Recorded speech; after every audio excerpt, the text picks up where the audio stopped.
할렐루야. 오늘도 함께 예비하는 사랑하는 모든 가족들에게 하나님의 은혜와 능력과 평강, 복의 복이 넘치기를 주님의 이름으로 축원합니다. 세상에는 불교, 힌두교, 유교, 이슬람과 같이 굵직한 종교가 있고, 그리고 나라마다 민족마다 헤아릴 수 없을 만큼 많은 종교가 있습니다. 그런데 이 모든 종교들이 저마다 독특한 가르침이 있고 교리가 있습니다만, 큰 틀에서 보면 큰 차이점을 발견하기가 어렵습니다. 이유는 대부분 착하게 살자, 바르게 살자는 도덕주의에 기초하기 때문입니다. 뿌리가 같다는 얘기죠. 그런데 문제는 인간의 본성이 죄인이기 때문에 아무리 도덕과 윤리를 가르쳐도 그 가르침을 온전히 지킬 능력이 없다는 것입니다. 바로 이 점에서 기독교의 독보성이 드러납니다. 이 독보성 때문에 기독교는 끝없는 박해와 순교의 길을 걸어왔습니다. 그러나 교회는 오히려 능력을 받는 일에 합당한 자로 여김을 기뻐했고, 그 고난을 통해서 하나님께 영광을 올려드렸고 또 부흥을 거듭해 왔습니다. 유일하신 하나님, 유일하신 예수 그리스도, 유일한 복음, 유일한 믿음, 유일한 구원, 이것이 기독교의 본질입니다. 태초에 하나님이 천지를 창조하신 창조주만이 참 하나님이시며 그 아들 예수 그리스도만이 참된 구주이십니다. 세상은 말합니다. 종교가 열려 있어야 된다, 너그러워야 한다, 포용적이어야 한다고 말입니다. 그러나 아닙니다. 우리는 이 진리의 생명을 겁니다. 이것이 보편적 종교 정신과 배치될 수 있지만, 그러나 우리는 양보할 수 없습니다. 왜냐하면 진리이기 때문입니다. 세상은 도덕을 말하지만 성경은 인간이 원천적인 죄인임을 선언하고 있습니다. 도덕적이 되려고 노력할 수는 있지만, 그러나 완전한 도덕에 이룰 수 없습니다. 죄인이기 때문입니다. 죄인이기 때문입니다. 시편 기자는 이렇게 고백을 합니다. 내가 죄악 중에 출생하였으며 어머니가 죄 중에 나를 잉태하였나이다. 인간의 태생 자체가 죄와 완전히 연관되어 있음을 말하고 있는 것이고, 또 바울도 마찬가지지요. 기록된 바 의인은 없나니 하나도 없다. 깨닫는 자도 없고 하나님을 찾는 자도 없고 다 치우쳐 무익하게 되고 선을 행하는 자 없다. 얼만큼 없느냐? 하나도 없다. 하나도 없다. 보편적으로 모든 인간이 죄인임을, 피할 수 없는 죄인임을 선언하는 말씀입니다. 이런 인간을 성경은 본질상 진노의 자녀라고 규정하며, 그리하여 한 번 죽는 것은 사람에게 정해진 것이요 그 후에는 심판이 있으리라. 궁극적 심판을 선언하고 있습니다. 사람은 겉으로는 얼마든지 의로운 척, 도덕적인 척, 거룩한 척 흉내내고 가면을 쓸 수 있습니다. 그러나 문제는 속에서 꿈틀거리며 날마다 솟구쳐 오르는 이 죄의 충동, 죄의 욕망이 문제입니다. 바울도 처음에는 나는 율법의 의로는 흠이 없어, 부끄러움이 없어, 이렇게 자부를 했습니다. 그러나 은혜를 경험한 후에는 원하는 바 선은 행하지 아니하고 도리어 원치 아니하는 악을 행하게 된다고 절규하며 탄식을 했습니다. 오라, 나는 곤고한 사람이로구나. 이 사망의 몸에서 누가 나를 건져낼 수 있을 것인가? 결론은 분명합니다. 인간의 어떤 도덕적인 노력이나 종교적인 수양으로는 절대로 죄를 해결할 수 없다는 것입니다. 바로 여기에 기독교의 독보성이 나타납니다. 다른 종교는 성인을 본받아라, 깨달음을 얻어라, 도덕적으로 살라, 이렇게 말을 합니다. 심지어 극단적 금욕주의로 죄를 해결하려는 경향도 있습니다. 그러나 모두 헛된 일입니다. 여전히 죄의 뿌리는 우리 안에 깊이 박혀 있습니다. 무슨 얘기입니까? 본질이 죄인이라는 얘기입니다. 본질이 죄인이고 죄의 뿌리가 우리 안에 엄연히 살아있는데, 누구를 본받는다는 것이 위선이요 헛수고이고 또 도덕이나 윤리의 구호가 공허한 외침일 뿐입니다. 그러나 기독교는 죄를 해결할 능력을 갖고 있습니다. 이것이 바로 복음이고 또 복음의 능력입니다. 예수님은 자기 백성을 죄에서 구원할 자로 오셔서 죄인의 친구가 되어주셨습니다. 그렇습니다.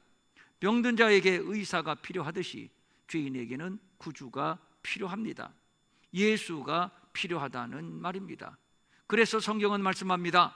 죽은 자들 가운데서 부활하사 능력으로 하나님의 아들로 선포되셨으니 그가 누군가? 곧 우리 주 예수 그리스도 신이라. 이것이 바로 기독교의 유일성이며 또 독보성입니다. 이것은 세상의 종교가 추구하는 보편적 가치와는 전혀 다른 차원입니다. 세상은 종교가 열려 있어야 한다, 너그러워야 한다, 포용적이어야 한다고 말합니다. 나의 종교가 소중하다면 다른 종교도 소중하고 다른 종교도 존중할 줄 알아야 한다고 말합니다. 보편적 기준의 입장에서 볼 때에는 모두가 맞는 말입니다. 그러나 이 말에 기독교가 전혀 동의할 수 없는 것은 기독교는 도덕주의에 기초하지 않기 때문이며 인간은 원천적으로 죄인이라는 사실을 전제로 하기 때문입니다. 죄인에게 무슨 율법이 있고 죄인에게 무슨 도덕이 있겠습니까? 다 위선입니다.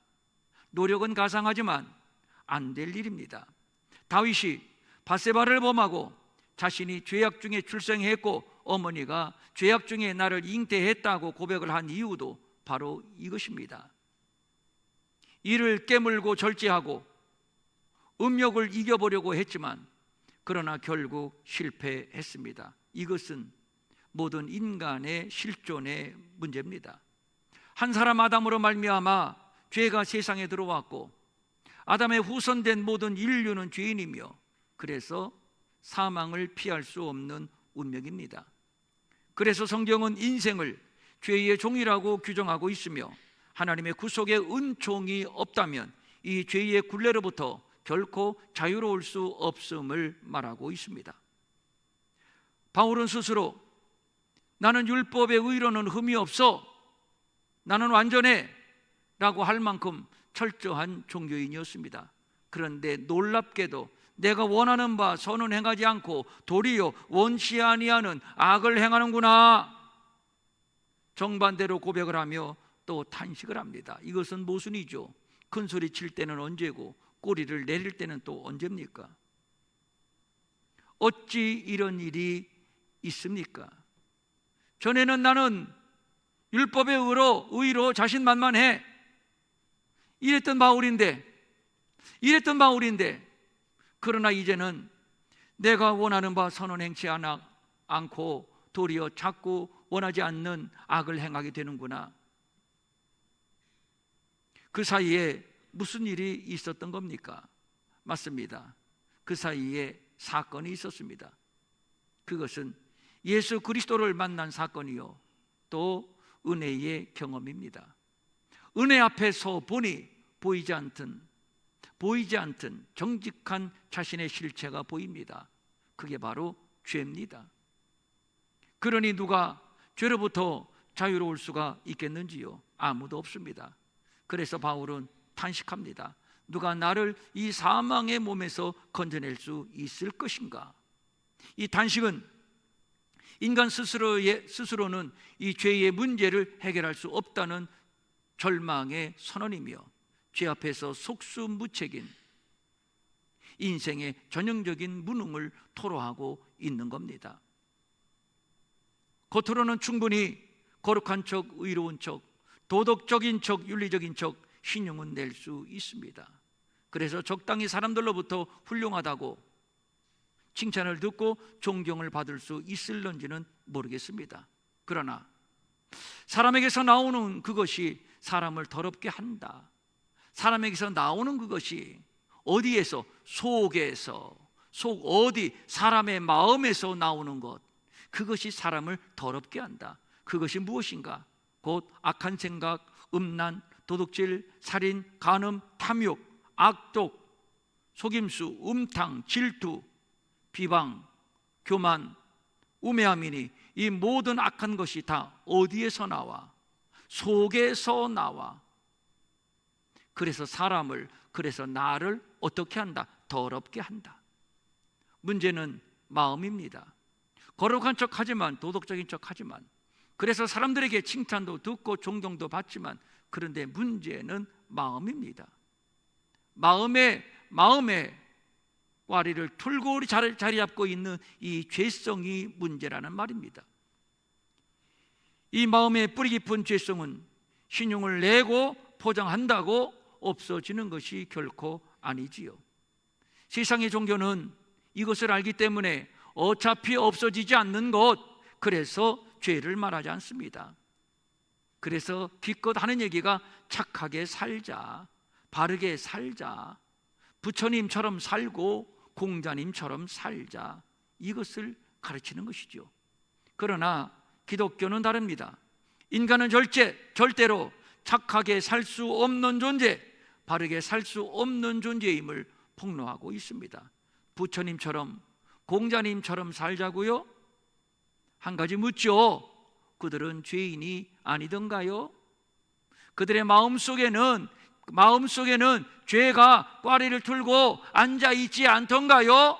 그 속에 깊은 뿌리는 죄가 근본이 아니던가요? 그러므로 너는 죄인이야, 맞아, 나는 죄인이야, 바로 이 지점에서부터 기독교 신앙은 출발하는 것입니다. 죄인임을 인정하는 사람은 예수를 찾게 되고, 나를 구원하소서 주 앞에 무릎을 꿇게 되고, 바로 그때 십자가의 은혜가 그를 덮어 죄인이 의인으로 신분이 변화되며 할렐루야, 구원의 기쁨과 그 행복을 누리게 되는 것입니다. 그래서 예수님은 친히 건강한 자에게는 의사가 쓸데없다, 병든 자에게라야 쓸데있다, 그런데 말이야, 나는 의인을 부르러 온 것이 아니라 죄인을 부르러 왔어. 의사와 환자가 만나야 치료 행위가 일어나듯이 예수님과 죄인이 만나면 아담 이래 인류가 포로되었던 그 고질적이고 악질적인 이 죄의 문제가 해결되는 것입니다. 이것이 기독교요, 또 이것이 바로 복음입니다. 오늘날 종교학자들은 기독교에 대하여 두 가지를 충고하고 있습니다. 이제 기독교는 그동안에 가져왔던 그 고집을 좀 버리고, 다원주의를 받아들여야 한다. 그렇지 않으면 앞으로 기독교는 도태되고 소멸되고 말 것이다. 그러니까 배타적인 교리를 버리고 다른 종교와 함께 상생해야 한다고 충고하는 것이죠. 그리고 또 하나는, 기독교는 너무 죄를 지적하고 죄를 강조하는데, 그런데 죄를 너무 강조하지 말고 대신 사랑을 강조하라. 이유는 현대인들은 다 나름대로 숨기고 싶은 약점이 있는데, 한마디로 말하면 죄가 있는데, 이것을 자꾸 후벼내고 이것을 자꾸 들추고 까발리고 회개하라고 하면은 현대인들의 정서상 기독교와 친해질 수 없다는 얘기입니다. 그래서 기독교가 앞으로 더 세력을 확장하기를 원한다면 너무 죄를 말하지 말라고 충고를 합니다. 종교적, 사회학적, 심리학적으로는 맞는 말입니다. 그러나 분명한 것은 기독교는 절대 시대를 따라가지 않습니다. 종교학이나 심리학을 쫓지도 않습니다. 영원전부터 변치 않는 진리를 붙드는 신앙을 갖습니다. 편의상 종교라는 용어를 사용하기는 합니다만, 엄밀히 말해서 기독교는 종교가 아닙니다. 종교의 범주 안에서 다른 여타 종교들과 함께 동등하게 비교되는 것 자체가 사실은 불쾌한 일입니다. 왜냐하면 불교는 이런데 기독교는 왜 저래? 기독교는 다 좋은데 이것만 좀 고쳤으면 좋겠어. 여러분, 진리는 비교의 대상이 아닙니다. 진리는 자신이 진리임을 스스로 증명합니다. 기독교는 스스로 진리임을 증명해 왔습니다. 이것으로 말미암아 오늘까지 부흥을 거듭해 왔습니다. 모든 인생은 죄로 인해 죽고 심판대 앞에 서게 됩니다. 죄의 문제를 해결하지 않는 한 아무리 고상한 종교인으로 살아도 죄의 종으로 사망에 이르는 운명을 피할 수가 없는 것입니다. 불교계에서 존경하는 성철이라는 승려가 있었습니다. 그는 임종을 앞두고 충격적인 말을 남겼습니다. 나는 한평생 남녀 무리들을 진리가 아닌 것을 진리라고 속인 죄가 너무 커서, 진리가 아닌 것을 진리라고 속인 죄가 너무 커서 나는 이제 지옥에 떨어진다. 내 죄과는 산보다 높고 바다보다 깊어서 이것을 내가 어찌 감당하랴. 석가는 원래 큰 도적이며 달마는 작은 도적이다. 도적이여 도적이여. 그러니까 석가를 말하고 달마를 말하는 것이죠. 달마가 뭔지는 잘 모르겠습니다만, 그러니까 석가여 달마여, 도적이여 도적이여, 저 한없이 어리석은 남녀를 속이고 눈을 뜨고 당당하게 지옥으로 들어가고 있구나. 석가와 미타는 뜨거운 구리 샘물을 마시고 있구나. 우리가 여기에서 질문 하나를 던지지 않을 수 없습니다. 한평생 도를 닦고 많은 제자들에게 가르침을 주었던 존경받는 인물이 어찌 마지막에 이런 허망한 말을 남길 수 있었는가?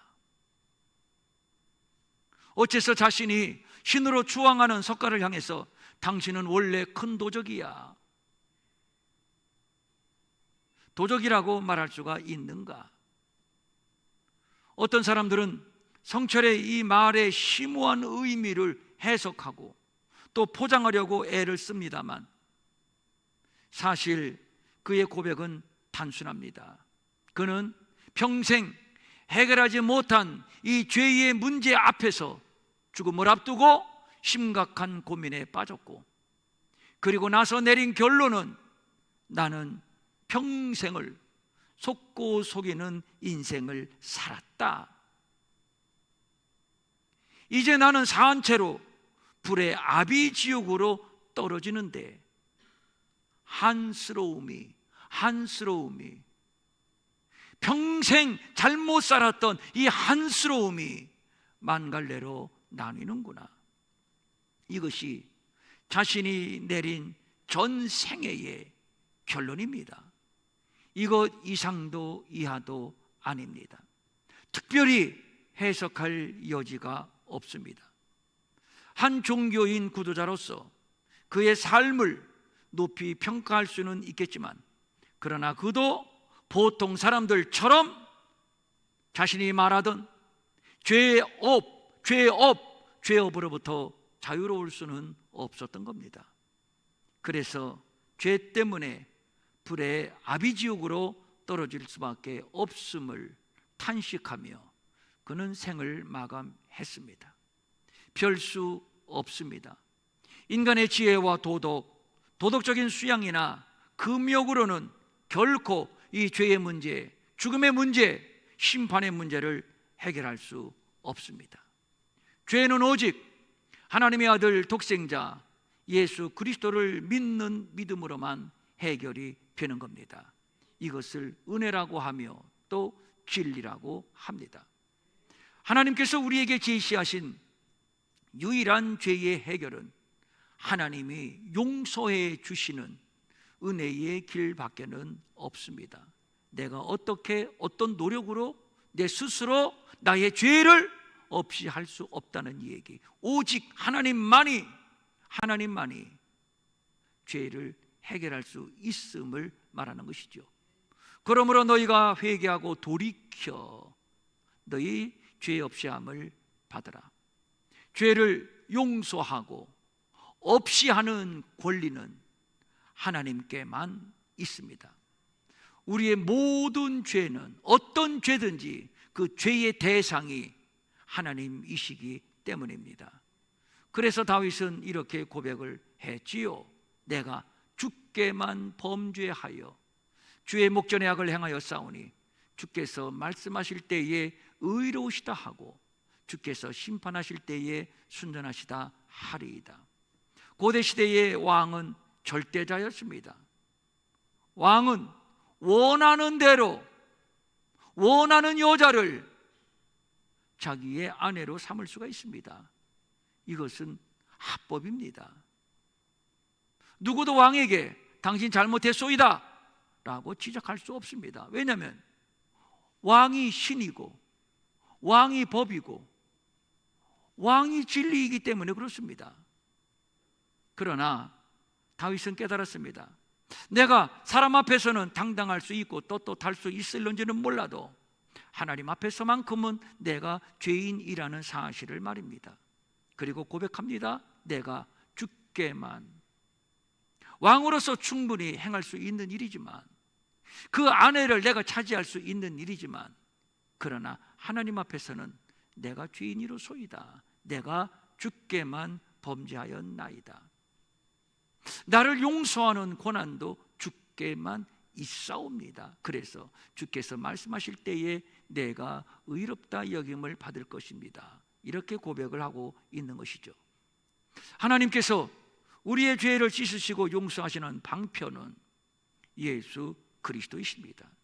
예수님께서 우리의 죄를 짊어지셨고 십자가에서 피를 흘리셨고 그 피가 우리의 죄를 깨끗이 완전 무결하게 씻어 주셨습니다. 그래서 성경은 선포합니다. 그러므로 이제 그리스도 예수 안에 있는 자에게는 결코 정죄함이 없나니 이는 그리스도 예수 안에 있는 생명의 성령의 법이 죄와 사망의 법에서 나를 해방하였습니다. 결코 정죄함이 없나니, 이 말은 이제부터는 누구도 너희를 죄인이라고 부르지 못한다는 우렁찬 선언입니다. 예수님께서 십자가에서 이루신 구속으로 말미암아 이미 죄와 사망의 법에서 해방되었기 때문입니다. 풀려났기 때문입니다. 그래서 당당합니다. 거침이 없습니다. 오라 나는 곤고하다 이렇게 탄식할 때와 전혀 180도 다른 역전이 되었습니다. 바로 이것입니다. 예수 그리스도는 우리를 죄와 사망의 법에서 자유케 하신 구주이십니다. 죄는 예수를 구주로 영접하는 믿음으로 말미암아 해결이 되는 것입니다. 이것을 은혜라고 하고 또 이것을 복음이라고 하는 겁니다. 이것이 기독교 신앙의 절정입니다. 죄가 너희를 주장하지 못하리니 이는 너희가 법 아래 있지 아니하고 은혜 아래에 있음이라. 여기 맨 앞에 이 한마디 단어를 붙이고 싶습니다.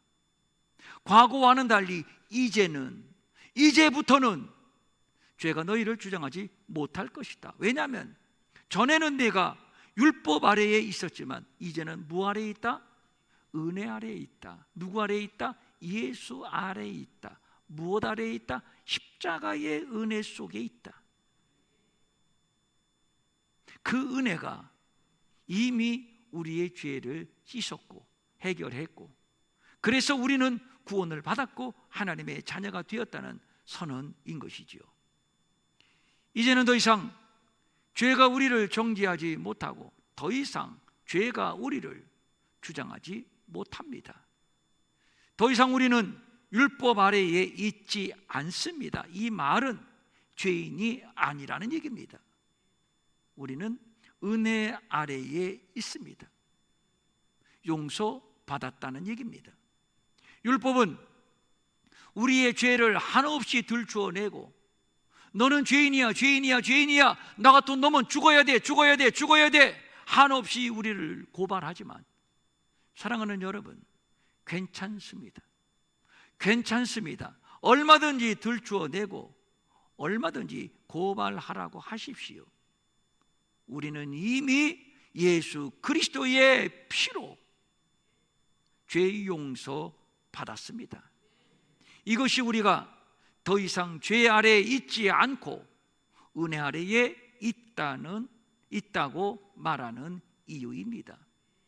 율법을 지키고 도를 닦고 수행함으로 구원을 받는다는 시대는 이미 지나갔습니다.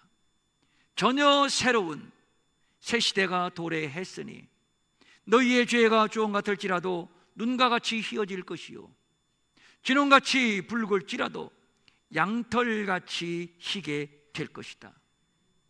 만일 우리가 우리의 죄를 자백하기만 하면 그는 미쁘시고 의로우사 우리의 죄를 어떻게 하시며 사실 것이며 우리를 모든 불의에서 깨끗하게 하실 것이다. 그리스도 예수 안에 있는 속량으로 말미암아 하나님의 은혜로, 무엇으로? 하나님의 은혜로. 어떻게? 값없이 어떻게 했다고요? 의롭다 하심을 얻는 자가 되었다. 그러니까 하나님의 은혜로 값없이 어떻게 되었다고요? 의롭다 하심을 받았다. 여러분 믿습니까? 믿습니까? 세상에는 두 종류의 사람이 있습니다. 하나는 율법 아래에서 열심히 종교적인 수행에 치중하는 사람들이고, 다른 하나는 은혜 아래에 있는 사람입니다. 은혜 아래에 있는 자들은 그리스도와 합하여 세례를 받고 이미 예수의 피로 죄 씻김을 받아 새 사람 된 사람들입니다. 그리스도를 주로 모시고 그분에게 자신을 드린 이상 이제 우리는 더 이상 죄의 지배를 받지 않습니다. 이제 우리는 더 이상 죄의 종이 아니요 의인이며 하나님의 백성입니다. 그래서 본문은 계속 말씀하고 있습니다. 또한 너희 지체를 불의의 무기로 죄에게 내어주지 말고, 옛날처럼 불의의 무기로 죄에게 내어주지 말고 오직 너희 자신을 하나님께 드려, 이제는 오직 너희 자신을 하나님께 드려 너희 지체를 의의 무기로 하나님 앞에 드려라. 죄의 무기로 살던 시대는 지나갔고 이제는 의의 무기로 하나님 앞에 드려야 되는 새로운 신분을 얻게 되었다는 얘기입니다. 그런즉 어찌하리요? 우리가 법 아래 있지 아니하고 은혜 아래에 있으니, 그러므로 이제부터는 어떻게 합니까? 죄를 지으리요? 새 사람이 됐는데, 그의 은혜로 말미암아 구속함을 받아 하나님의 백성이 되었는데, 그럼에도 불구하고 그 은혜도 모르고 그 감사도 모르고 여전히 죄를 지으리요?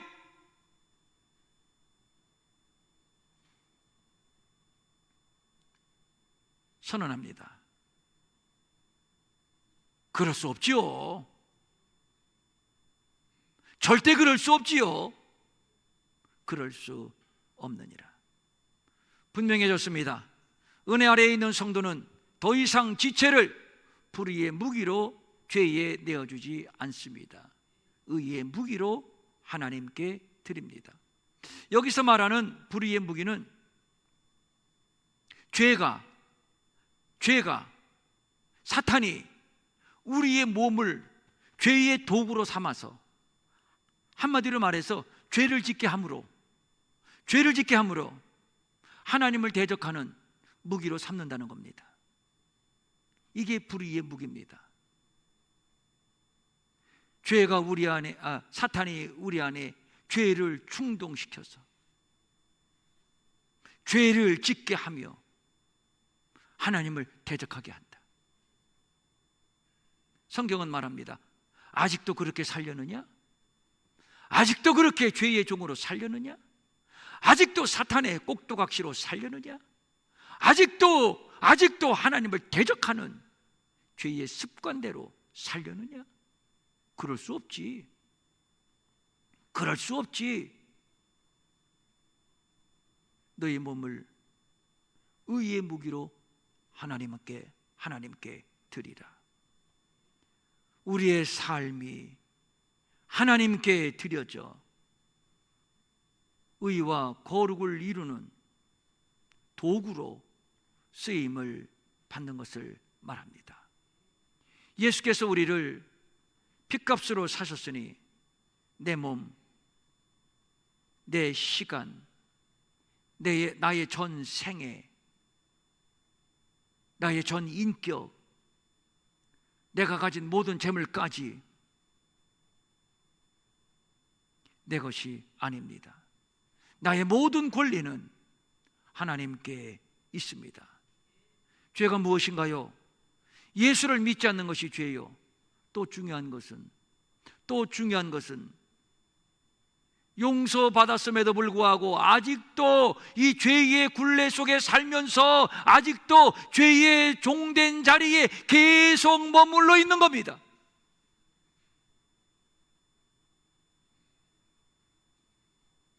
아직도 죄의 습관을 정산하지 못하고 죄의 충동을 이겨내지 못하고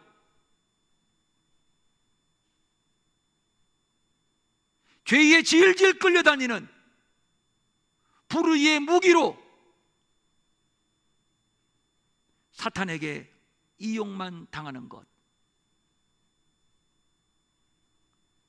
이거 죄입니다. 이것 때문에 우리가 구원받았다고 입술로는 연실 말하지만 하나님의 영광에 이르지 못하는 것이고 용서의 감격, 구원의 기쁨을 누리지 못하는 겁니다. 왜 우리가 더 깊은 은혜의 단계에 들어가지 못하는 겁니까? 아직도 여전히 이 죄의 굴레를 벗어버리지 못하고 아직도 여전히 이 죄의 자리를 박차고 뛰쳐나오지 못했기 때문입니다. 이것은 진실로 가장 슬픈 일입니다. 예수님은 눈이 범죄하면 눈을 뽑아버려라, 손이 범죄하면 손 찍어버려라, 이렇게까지 엄격하게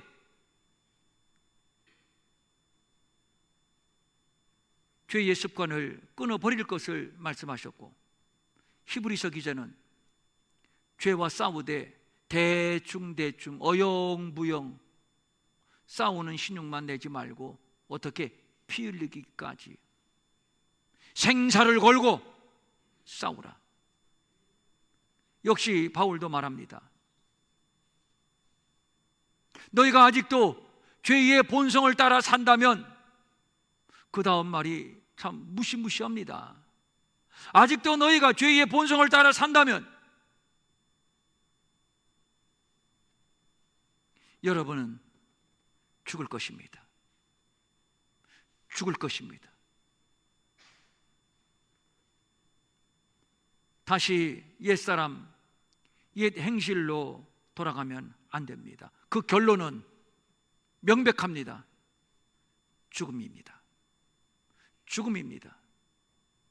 그러므로 이제 결단해야 합니다.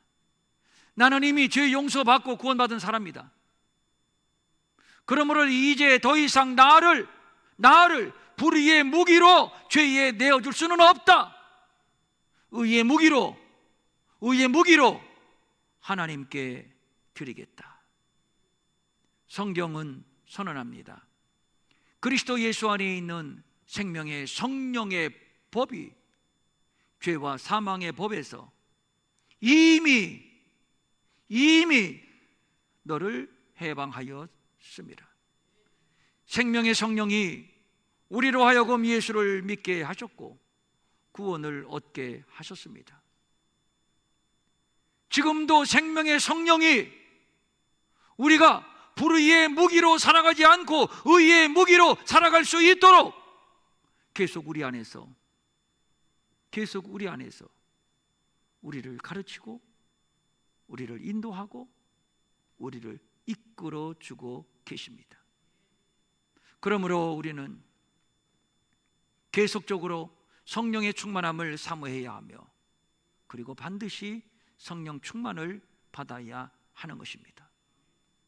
사랑하는 성도님들, 하나님께서 우리에게 값없이 은혜로 구원을 주셨다고, 우리도 값없이 받았다고 이 구원을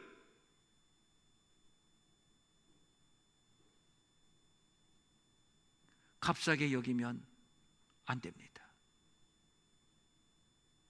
이제 더 이상 우리의 지체를 불의의 무기로 죄에 내어주지 마십시오. 죄와 싸우되 피 흘리기까지 싸우면서 의의 병기로 주께 드리기를 힘쓰십시오. 날마다 자신을 점검하고 날마다 자신을 돌아보고 무릎을 꿇고 회개하고 성령 충만을 사모하며, 그래서 우리는 날마다 성경 읽는 거 중요합니다. 날마다 정해진 시간에 기도하는 거 중요합니다. 이거 굉장히 중요한 겁니다. 그렇게 해야 합니다. 왜냐하면 세상이 악하기 때문입니다. 사탄이 우는 사자처럼 오늘도 우리를 삼키려고 어슬렁 우리 주변을 맴돌고 있기 때문입니다.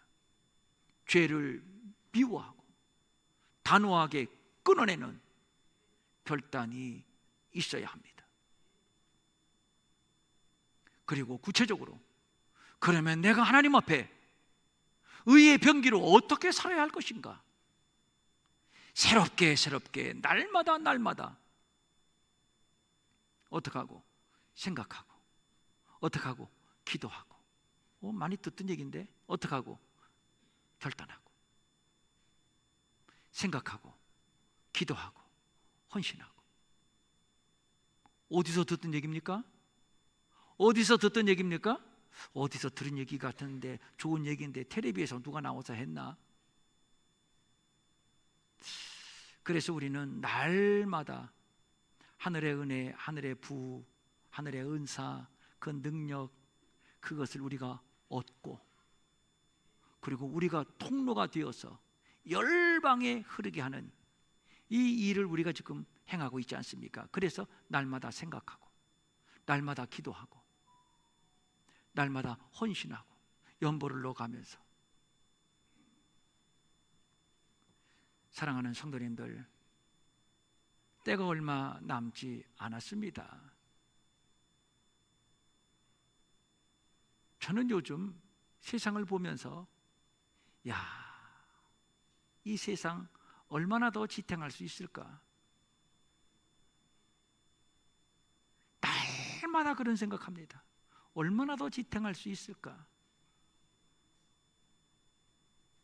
이런 때에 정신 바짝 차리고 성령의 인도함을 받으며 이 귀한 의의 길을, 믿음의 길을 당당하게 걸어가는 사랑하는 성도들 되시기를 주님의 이름으로 축원합니다. 아멘. 일어나셔서 두 손을 모으고 가슴에 대시고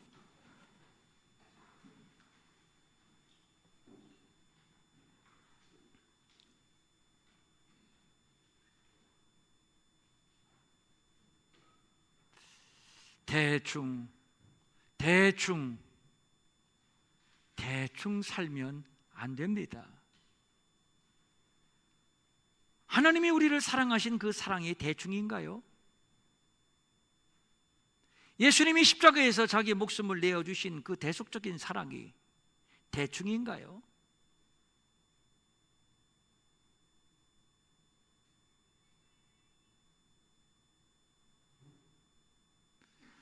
하나님의 사랑은 아들을 내어주시기까지 한 아가페, 예수님의 보혈은, 피는 우리의 죄를 씻는 보배로운 피, 그래서 보혈.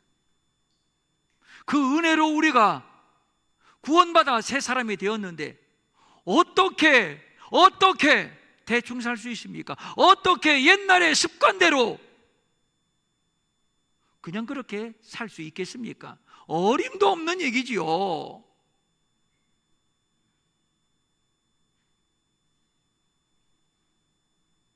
성령님 이 시간 우리에게 임재하시고 더 충만하게, 더 강하게 기름을 부어 주시옵소서.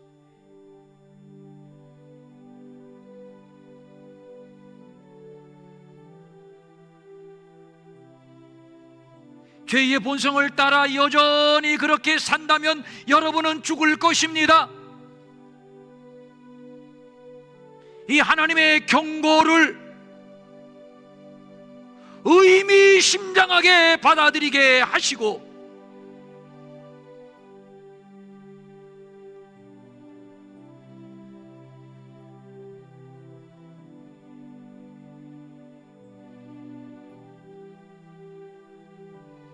의의 병기로 하나님 앞에 드려지는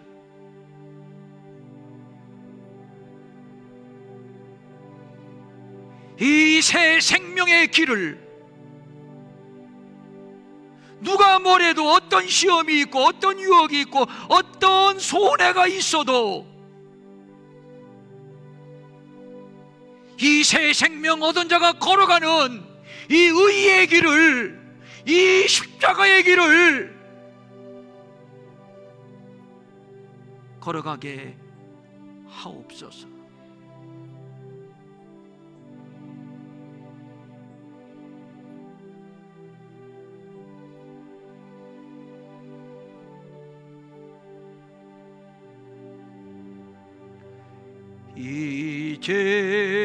이제껏 내가 산 것도 주님의 은혜라, 또 나를 장차 본향에 인도해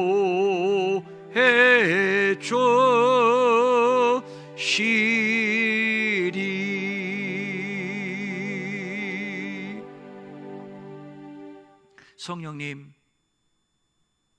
고개를 들고 이 예배당을 나가기 전에 한 번 더 우리에게 기름 부으시고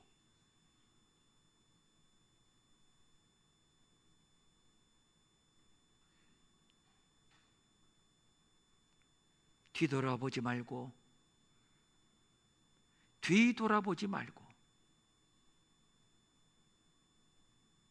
썩어지고 냄새나고 심판받을 세상에 미련 두지 말고 여전히 불의의 무기로 죄의 종된 삶을 끊어버리고 의의 병기로 하나님 앞에 드려지는 완전히 새로운, 그러나 생명의 길, 믿음의 길, 의의 길, 이 길을 갈 수 있도록 성령님 이 시간도 충만히 부어주시고 우리에게 갑옷을 입혀주시고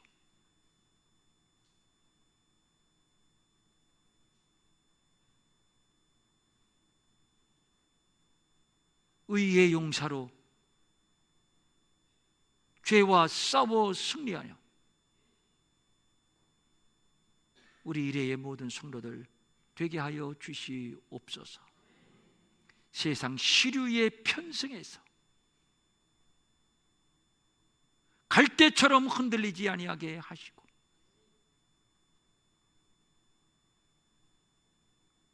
십자가 바라보고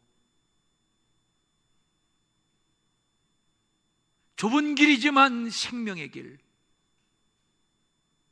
꿋꿋하게 우리 모두가 함께 낙오되는 자 없이 이 길을 가게 하옵소서. 이제 성령님과 함께 세상으로 나갑니다. 걸음걸음을 힘있게 하시고 강하고 담대하게